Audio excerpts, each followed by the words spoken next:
Selamat pagi anak-anak. Apa kabar kalian hari ini? Bu Messi percaya kalau kita semua dalam kondisi yang luar biasa dan diberkati Tuhan. Baik, pekan ini kita sudah masuk dalam tema 7 subtema 4. Kita akan belajar PPKN tentang keragaman tempat wisata. Tahukah kalian bahwa di Indonesia ada banyak sekali tempat wisata? Tempat wisata itu dibagi menjadi dua, yaitu wisata alam dan wisata buatan. Wisata alam terdiri dari pantai, air terjun, perbukitan, sungai, dan lain-lain. Sedangkan wisata buatan terdiri dari taman kota, kebun binatang, museum, kolam renang, dan masih banyak lagi. Keragaman tempat wisata kesukaan.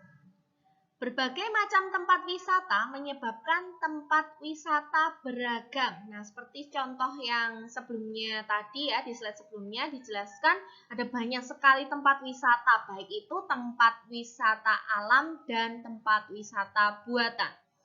Perbedaan terhadap kesukaan merupakan hal yang biasa dan wajar. Maka, sikap yang harus kalian miliki terhadap teman yang berbeda tempat wisata kesukaan adalah yang pertama, meskipun berbeda tempat wisata kesukaan, kita bisa berbagi cerita tentang tempat wisata yang dikunjungi. Kita tidak boleh mengejek tempat wisata kesukaan teman, dan perbedaan tempat wisata kesukaan tidak menghalangi kita untuk berteman dengan siapapun juga.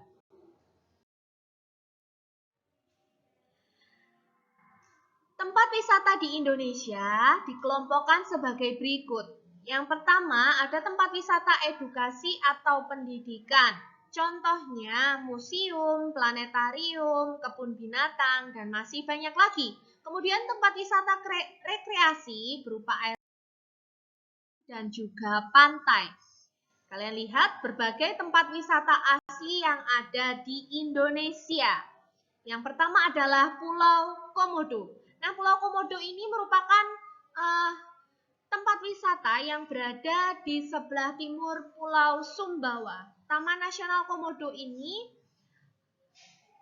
merupakan tempat wisata yang didiami oleh ribuan komodo. Dan UNESCO menetapkan pulau ini sebagai situs warisan dunia. Kalian tahu bahwa komodo adalah hewan, satu-satunya hewan yang ada di Indonesia. Jadi di tempat lain atau di negara-negara lain tidak ada komodo ya, hanya ada di Indonesia. Kemudian tempat wisata asli Indonesia yang lain adalah Raja Ampat. Raja Ampat merupakan kepulauan di Papua Barat. Pemandangan di sana sangat menakjubkan, terlebih pemandangan bawah laut. Banyak hewan menarik yang hidup dan masyarakat di sana juga memiliki kesenian yang menarik.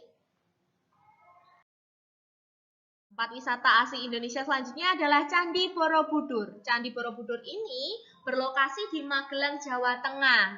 Candi Borobudur merupakan candi Buddha terbesar di dunia. Candi ini dulu sempat terkubur abu vulkanik dari Gunung Merapi. Dan candi ini ditemukan pada tahun 1814. Candi ini dibuat dari susunan batu andesit yang saling mengunci. Ya, tentunya kalian pernah ya ke Borobudur. Selanjutnya adalah Danau Toba. Danau Toba adalah danau terbesar di Asia Tenggara, terdapat di Pulau Samosir atau terletak di Provinsi Sumatera Utara. Kita bisa berjalan-jalan di sana untuk melihat pemandangan dengan menaiki perahu wisata. Selanjutnya ada Batu Secret Zoo. Tempat ini berada di Kota Batu, Jawa Timur. Di sana terdapat binatang-binatang dari Asia dan Afrika. Di sana juga ada fasilitas untuk memberi makan burung. Nah, tentunya wisata ini sangat menarik untuk anak-anak dan juga bisa menambah pengetahuan kalian tentang hewan-hewan. Selanjutnya adalah Taman Mini Indonesia Indah. Taman Mini Indonesia Indah merupakan taman wisata yang bertema budaya. Di sana kalian bisa melihat berbagai kebudayaan yang ada di Indonesia. Ada juga miniatur rumah-rumah adat. Dan Di sana kalian juga dapat belajar lebih banyak lagi tentang kebudayaan yang ada di Indonesia. Itu tadi ya, tempat wisata asli yang ada di Indonesia. Kemudian keragaman suku teman di sekolah. Kalian tahu ya, tentunya di Indonesia itu banyak sekali suku bangsa. Hampir di setiap daerah itu memiliki beberapa suku bangsa. Nah, sikap kita terhadap orang yang baru kita temui, yang pertama adalah kalian harus bersikap ramah, kemudian jika mengajak berkenalan, gunakan bahasa yang sopan. Kemudian yang ketiga, pertanyaan yang kita ajukan juga adalah pertanyaan yang bersifat umum. Contohnya kalian bisa menanyakan nama dan daerah asal. Dan juga jika bertanya tidak boleh terkesan memaksa. Kalian tahu ya bahwa orang Indonesia itu terkenal dengan keramahannya. Jadi terhadap orang yang baru kita temui dari daerah manapun kita harus bersikap ramah.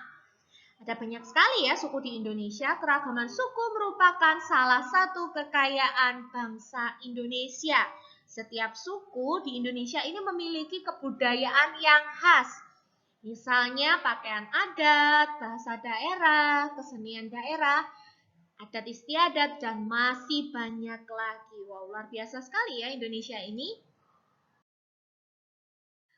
Mari kita memasangkan daerah asal dan suku asli. Bisa kalian lihat ya, di situ Bariah berasal dari Madura. Nah, Madura, suku aslinya adalah suku Madura. Kemudian Asep berasal dari Bandung. Nah, suku yang ada di Bandung adalah suku Sunda. Kemudian Joko dari Solo. Solo ini merupakan suku Jawa. Dan Madin dari Jakarta. Suku yang ada di Jakarta adalah suku Betawi. Nah, itu tadi adalah beberapa contoh suku bangsa yang ada di Indonesia. Tentunya tidak hanya itu ya anak-anak, masih banyak lagi suku-suku yang ada di Indonesia.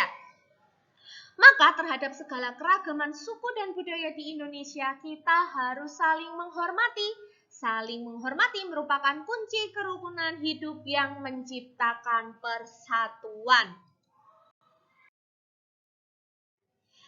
Oke, itu tadi ya materi PPKN kita hari ini. Nah, kita masuk ke dalam materi Bahasa Indonesia tentang kata sapaan dan menulis kembali isi fabel.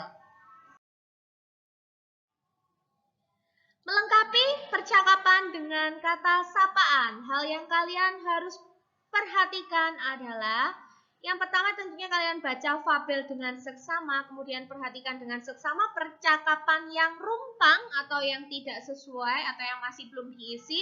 Kemudian kalian lengkapi percakapan dengan kata yang sesuai. Untuk menentukan kalimat sapaan pada fabel, kita bisa membaca fabel dengan seksama, kemudian kita bisa menuliskannya seperti contoh berikut. Kalimat pada fabel yang mengandung kata sapaan, misalnya, silakan Tuan, bolehkah aku menciumnya tikus? Tentu saja Tuan. Hei Tuan, kau harus mengganti kerugianku. Akan aku ganti semua kerugianmu tikus. Nah, kalimat atau kata sapaan yang digarisbawahi, bisa kalian lihat di situ ada Tuan, tikus. Nah, itu merupakan kata-kata sapaan yang ada pada fabel. Kemudian menulis kalimat menggunakan kata sapaan. Bisa kalian lihat ya. Misalnya kata sapaan kalian. Jika teman butuh bantuan, apa yang akan kalian lakukan? Aku harap besok kalian datang di acara ulang tahunku. Kalian harus saling menghormati meskipun berbeda agama. Itu tadi ya kata sapaan kalian yang dituliskan dalam bentuk kalimat. Kemudian kata sapaan sobat. Yuk kita belajar bersama sobat. Sebagai sobat yang baik, kita harus saling membantu. Maafkan aku sobat karena tidak sengaja mematahkan penggarismu. Kemudian ada lagi kata sapaan untuk nama orang, Ale. Ayo kita bermain bola di lapangan, Ale. Ale, maafkan aku tidak bisa ikut bersepeda bersama.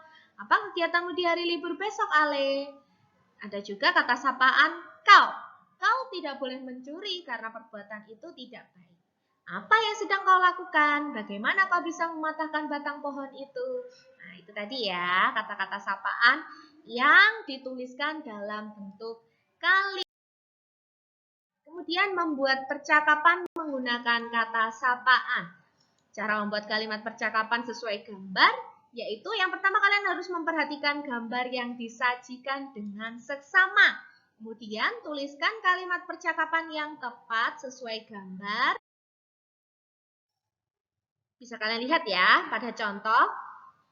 Di situ ada dua orang anak yang bernama Uni dan Made. Hai Made, kamu mau kemana? Hai Uni, aku mau pergi berlibur ke rumah pamanku. Wah, senangnya. Semoga liburanmu menyenangkan, Made. Terima kasih, Uni. Nah, jadi kalian lihat gambarnya, kemudian kalian tuliskan percakapan yang sesuai dengan gambar yang kalian lihat. Pada gambar yang kedua, di situ ada seorang anak bersama dengan Pak Satpam. Nah, bisa kalian sesuaikan ya kalimat percakapannya sesuai dengan gambar. Kemudian menuliskan kembali isi cerita fabel. Hal yang perlu kalian perhatikan, kalian simak saat menulis kembali fabel adalah yang pertama, nama tokoh atau jenis hewan yang digunakan dalam fabel. Yang kedua, sifat masing-masing tokoh dalam fabel. Yang ketiga, peristiwa yang terjadi dalam fabel. Dan informasi yang dapat kita tulis setelah membaca fabel adalah yang pertama, kalian tulis judul fabel. Misalnya, persahabatan gajah dan tikus. Tokoh dalam fabel tersebut siapa saja? Ada gajah, tikus, dan badak. Kemudian watak masing-masing tokoh bisa kalian tuliskan. Misalnya, gajah wataknya ini baik hati dan bertanggung jawab. Sedangkan tikus mudah marah tetapi dia juga pemaaf. Dan badak watak tokohnya adalah bijaksana. Nah, kemudian setelah kalian tuliskan informasi-informasi tersebut, kalian tuliskan juga peristiwanya. Kalian bisa tuliskan peristiwanya. Misalnya yang pertama, tikus marah kepada gajah karena gajah secara tiba-tiba bersin dengan sangat hebat sehingga membuat barang dagangan tikus berantakan dan tikus pun terpelanting.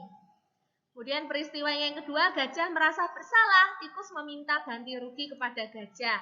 Setelah itu badak menjelaskan bahwa gajah bersin dengan tidak sengaja karena adanya bau bunga dari dagangan tikus.